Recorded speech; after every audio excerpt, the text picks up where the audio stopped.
ถ้าเมื่อเรียมกูทั้งจะทึกเรียงปูก็จะน้องยอ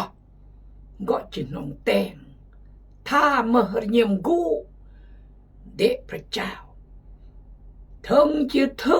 อำกูก็จะน้องแตงเพราะเมื่อพระเจ้ากูจะแตงมันโยนาแตงตามเดกูแตงตามพระเจ้ากูชีวิตคริสเตียนเมื่อปัญหานำที่สุดก็คือจุดแตงตามพระเยียมกูเดพระเจ้าแต่จุดดูจากพระเยียมกูเดพระเจ้านี่คือคริสเตียนมากกว่าก้าวหน้าชีวิตความเชื่อความรักเวียกงานนอนตกนอนแต่งเพราะมาแต่งตามพระเยมกูแต่ตามพระเยมจูแต่งตามพระเยมกูเดพระเจ้าแต่แต่งตามสิ่งกูจูแต่งจูเบอจูแยงจูมาจูจูเบือนโดยพระเจ้ากุยเลอะกุยทรอพระเจ้าเห็นดีเห็นชอบเมื่อเองดังนี้จึงยอกายชีวิตและเวียกงานพระเจ้าสิกีจะกลายบุบยอถ้าพี่น้องพลาดยังอันละเอียดก็จีเข้าใจเข้าเจอซะเรียมกูความหมายเนี่ยก็มั้งบุบยอแต่พระคำบทกีข้อกีเรื่องกีแต่มือสกีถ้าพี่น้องพลาดยังติดตามก็เนืองเข้าใจแล้วก็สลัดเฮรแต่พระคัมภีร์แล้วก็ปล่อยชีวิตยอดตามปูติวังครอสมาเลก่อนก็มุ่งตูสรีลอยจำวนเหตุลาวไทยจีนเวียดนามอเมริกาแคนาดาฝรั่งเศสนี้จะมือเราจะมือระดับรัฐบาลก็ประเสริฐหน้ากับแต่งตามพระยมกูแต่งตามพระยมกูเนี่ยเยี่ยมข้าวรัฐบาลลาวจับเจ้านายเราจะแต่งเคลื่อนเราจะมาสัมปทานโมเฮโมสรีลเบิกกมูลเป็นล้านแต่งเวียกงานพักรัฐยอากายเมื่อพร้อมแต่งตามระยำกูเด็กพักรัฐแต่งตามระยำกูเด็กกฎหมายบ้านเมืองแต่งตามระยำกูนโยบายเด็กพักรัฐที่มันตกแต่งคริสเตียนมันย่อแต่งตามพระเจ้าหมอกตามระยำกูเด็กพระเจ้าตะเลิดตะลากตะโลบแต่เป็นคือขี้องแต่เห็นแก่ตัวแต่สัตย์ซื่อและตะโลบแต่ซ่อโกงรักยอละยอสมัคคียอละยอยอยอละยอกิมนำพระทัยพระเจ้าเมื่อยำกู้แต่พระเจ้าอ่านพระคำอธิษฐานนมัสการพระเยซูเราไม่อยู่พยามารมนุษย์จะเลี้ยงชีวิตด้วยอาหารนำนี้แต่จะเลี้ยงชีวิตโดยถ้อยคำเด็ดพระเจ้าทุกข้อเอเมนฮาเลลูยาเริ่มตอบโดยสติปัญญาสลาดใส่อำนาจไปมนุษย์จะเลี้ยงชีวิตโดยสิ่งมานำนี้แต่จะเลี้ยงโดยพระวจนะพระคำพระเจ้าทุกถ้อยคำที่เลี้ยงจากตนอเด็ดพระเจ้านั่นก็คือสิ่งมาจิตวิญญาณแต่ในริ่งแต่ความรัก รินแต่ความเชื่อรินแต่ความจริงรินแต่ความเลอะรินแต่ความอดทนรินแต่ความสัตย์ซื่อรินแต่ความทอมละจูรรินหลอมเห็นแก่ตัวรินรอรักย่อสมัคคีย่อมึงไม่กล้องไม่เยื่อมจอยย่อและย่อรินจากการอ่านพระคัมภีร์อธิษฐานถวายกบูลย่อนมัสการอภัยย่อและย่อเมื่อพลาดพลั้งอันอีรินโยกีรินโยกีเราจะเจริญเติบโตเพราะอีรินเหมือนคนแย่รินเคลื่อนถ้ามรินก็แสดงว่าผิดปกติขอบใจที่บอกกดแชร์กดไลค์และคอมเมนต์ที่จะเฮียนพระมิโอสกีที่อาจารย์เปโลก็จะลางอยู่จะรอพี่น้องฟิลิปปอยเราถึงเรื่องนำพระทัยพระเจ้าเราถึงเกิดพี่น้องฟิลิปปอยบท2 ข้อ 19ถ้าเมื่อเยี่ยมกุได้องค์พระผู้เป็นเจ้าโอวังซาจะใส่ติโมธีไกจะรอพวกบอดาอำรังกีเพื่อว่าโอจะเพื่อนได้รับฮลอนุ่นใจเมื่อบันเม็ดข่าวเกี่ยวกับพวกบอโอมอากอนกมะที่อมริเยือมเมื่อติโมธีกนเมื่อกนที่เอาใจใส่ดาฮลอสุขทุกเด็กพวกบอโดยแท้2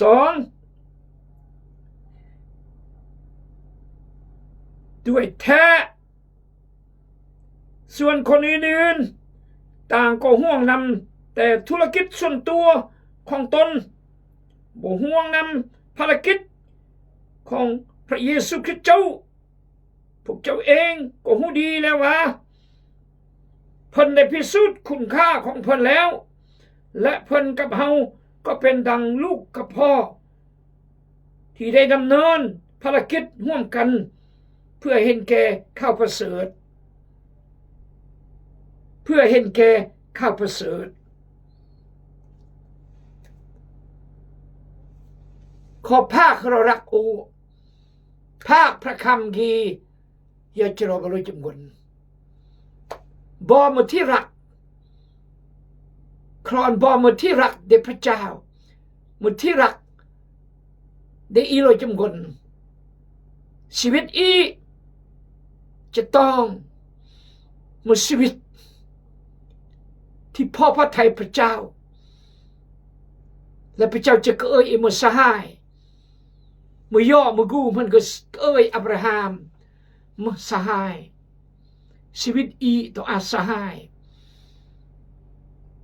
อย่างน้อยต้อง4-5สหายที่รักแพงยอเสมอเชื่อใจยอดื่มยอทำยุ่งไหนคนอีทับเปอสหายรักแพงยอพระเจ้าอาสหายอับราฮัมโนอาห์ยาโคบมูเซยูเซฟเดวิดซามูเอลมันสหายคือโอ้พี่น้องเอ้ยดานิเอลมันสหายคือเยเรมียาเอสเคียลอิสยามันสหายคืออีเดมันสหายพระเยซูบอกขอพระเจ้าเมตตาอีที่จะมาสหายที่รักดีเกอเอาละเรามาก็วกกูมาก็ติดกระแยงพระคัมภีร์ที่อาจารย์เปโลก็จะรอพี่น้องคริสเตียนเมืองฟิลิปปอยที่รักและก็ที่รอดสมบัติกูนมันคือจักที่ก็สร้างเขื่อนคือจักถวายกระมูลทรงคนอย่าหบเคียงบ้าเคียงไรเกอย่าอารมณ์นอกอะไรอย่าติดตามเกทรงกระมูลย่อยเกแต่เวียกกว้างขวางเกิดผลเพราะพี่น้องคริสเตียนฟิลิปปอยส่วนอีเด มึงไม่ก้นบอกที่จะส่วนแต่คริสตจักรดาวิดพระเจ้าแขวงอีคริสตจักรอีแขวงอีต้องส่วนถวายอธิษฐานย่อฮับยโจรนี่คือพี่น้องที่จะต้องส่วนขอพระเจ้าเมตตาร่วมอยู่อธิษฐานพยงพระกรพระมารบริสุทธิ์ขอให้ขอบคุณพระเจ้าสำหรับพระวจนะพระคำพระเจ้าที่อ่านกลาดย่อขอพระเจ้าเมตตาย้อยอันพระคำดามือสกีตำกลองตำระเยือมกุดกลองกุดเยือมแต่เกิดเปรกเกิดรางแต่ชีวิตอีรยมคนขอพระเจ้าในสติปัญญาขอพระเจ้าจอยอันพี่น้องยังและเข้าใจและตั้งใจมันยังเพื่อเราจะได้รับความรู้ความเข้าใจเปลี่ยนแปลงชีวิตขอพระเจ้าอวยพรโลจำกนผู้รับใช้พระเจ้าคริสเตียนนักเรียนนักศึกษาครูสอนอาจารย์มาบ่อยยงเท่ามะแก่กนจุวาลพยานโลกคาขอพระเจ้าเยียวยารักษาอธิษฐานทุนขอได้ยืมพระสุขิตเจ้าอาเมนกูยังได้คุกแต่ก็ค่อยเล่าถึงเกิดถ้าเมื่อเรียมกูได้องค์พระผู้เป็นเจ้าโอวังซะจะใส่ติโมเทียวกายจรพกบอดามเรื่องกี้เมื่อเกิดจะกายพอเกิดยากจะเบื่อกายคดีฟ้องร้องจากคนยิวจะเกิดสร้างความปั่นป่วนได้กรุงเยรูซาเล็มจะเกิดมีคนนำคนต่างชาติกูดพระวิหารแต่พระวิหารมุนทินเฮ้ยเมื่อคดีอาจารย์โปรเลยลากปุ่นจีติดนี่ติดซีนหอยก่อนนึ่มก่อนกลำหอยมาเรียงเป้อ้ำแต่ก้าวหาพ่อหนอมกูซึ่งก็นำคนยิวเสียไปเจ้านำคนต่างชาติเสียไปเจ้าแต่งอันน้อมพอเจอเพราะศาสนาจิวมุติจิวเมื่อได้คนเรียงมาปังไม่หมดอันเปลี่ยนตีเบื่อแบบคือแล้วก็อันจิวกูเชื่อพระเยซูไปสู้น้อมกูน้อมเอิญสมุมาสยาที่นกก็ทำมุสกีนกคิดมาสยาจะจูรจะดงดังหังมีอยู่เกิดพระสว่างจะมากษัตริย์ปกครองทั่วโลกตามพระคัมภีร์เราแต่เมื่อจูรเกิดแต่กลางเสลืองแต่เมื่อมายศอาศักเกิดแต่กรุงเบธเลเฮมเมืองแย่เมืองกิยอมเมืองมาซื่อเสียงรับอำเบือนฉะนั้นอาจารย์โปรดทำเรียมกูได้พระเจ้าอุจารย์ติโมธีกับจโรบมันกี้ก็เล่าเรื่องคุณสมบัติติโมธีพี่น้องเคยอีจีเฮียนคุณสมบัติเด็กติโมธีก็เราเรื่องเก้อเพื่อว่าเราจะได้รับความนุ่มใจเมื่อได้ยินข่าวเกี่ยวกับพวกเจ้าจุดประสงค์ส่งพิธีติโมธีกายเพื่อจะเนิงข่าวคริสเตียนฟิลิปโปอย่าเลิกเบอร์ลัมบอรักแพงย่อบอสมัคคีย่อบอความเชื่อน้องเข้มแข็งบอความรักพระเจ้าน้องเข้มแข็งบอหรือมอขัดตกบกพร่องก็จะเนิงก็จะเข้าใจเพราะก็รักก็เป็นห่วงโอ้มันย่อรักเป็นห่วงพี่น้องจะเนิงอยากในมือมาในมือเศรษฐกิจการเฮียนสุขภาพความเชื่อความรักกี่จุดหนึ่งเพื่อติโมธีจะกลายพื้นกันเดะพร้อมอัดโทรศัพท์ที่จะติดต่อยอเหมือนสมัยกี้ฉะนั้นมันกี้ก็เราต้องเมื่อ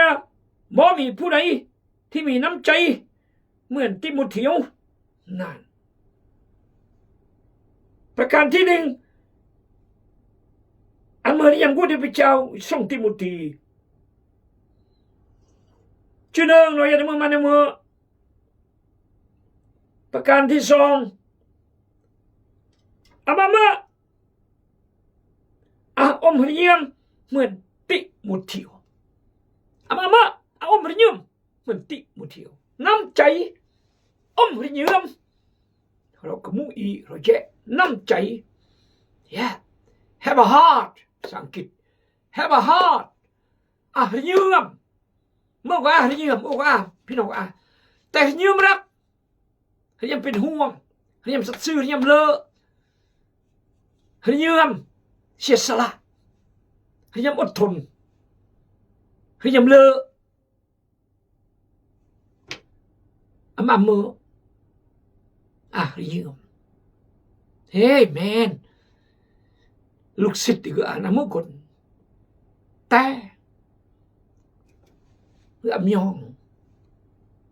ลำส่งก็ส่งติมุทิวเพราะก็หริยมพี่น้องเอ้ย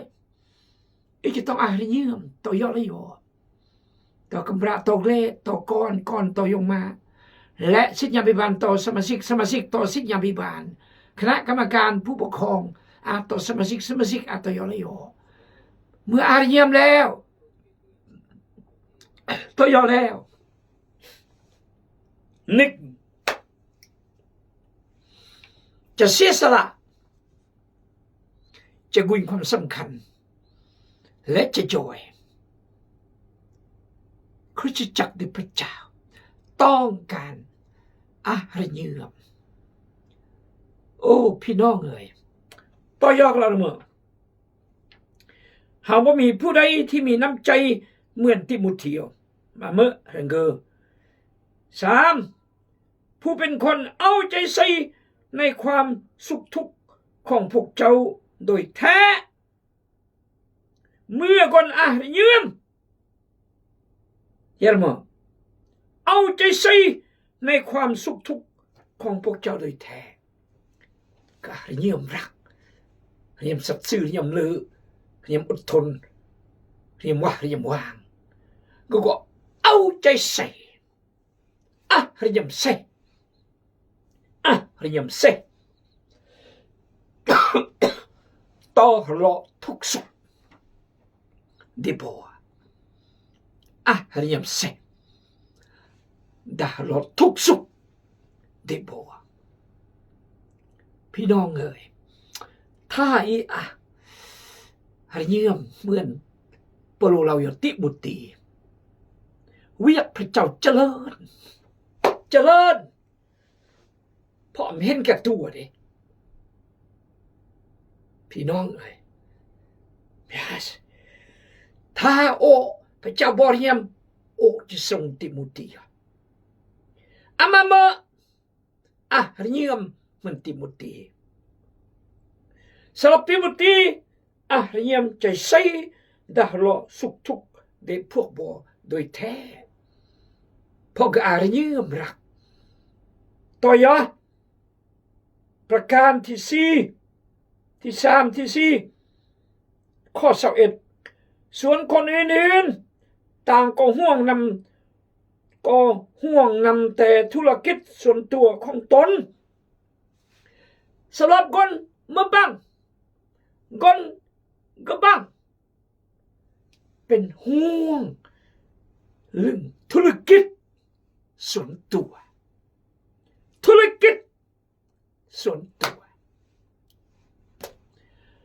เมื่อก็ธุรกิจส่วนตัวเมื่อก็แต่ถ้าหริยมและความรักเสียสละอีกอันเมื่อเดหริยมอันกำระอันก้อนอันเวียกอันเบียอันกระบุลอันลำบากอันทักอันเสื่องอันส่วนสลีส่วนเบะส่วนละงะส่วนกวยต้นอันอย่าจ้างอย่าจับสอกเบี้ยสอกกระมือ แต่ละคนติดธุระส่วนตัวมาเมื่อเราสวดละหมาดต่อร่างแทนวดมุมอ่านพระคัมภีร์อธิษฐานทำมือคริสเตียนเบอร์มาแต่งเวียกธุระส่วนตัวส่งก่อนยังเวียนยังก่อนจุก่อนมาส่วนตัวหาเบอร์ส่งมาปิงพระล็อกกะแต่งกับแต่งไปอย่าไล่ยกการอย่าจ้างให้จึกอย่าห้ามอย่าเฮียนพวกกี้มึกธุระส่วนตัวที่ดูคนแต่จะต้องหรือยืมพิเศษที่จะเรียงเตะถึงนี้มาสนใจยัดมือยัดเตะหังโอละนี่มีโอละเอาอุ่นเท่าตายหมดก็ได้แบบนี้บ่พระเยซูสอนแบบเกิดพระเยซูสอนนี้หรือยืมเสียสละหรือยืมเพื่อเบียง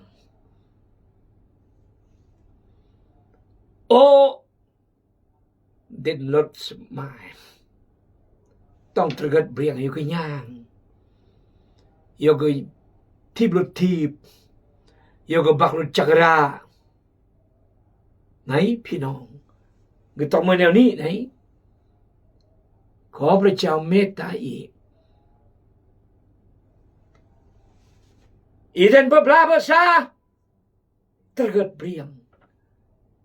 ยกตัวเจ้าเจอหุ่นจันสมทองกับทีมก็เดินเบอร์ต่อไม่สันเดฉะนั้นมาก่อนมาไม่เจอมาเจอ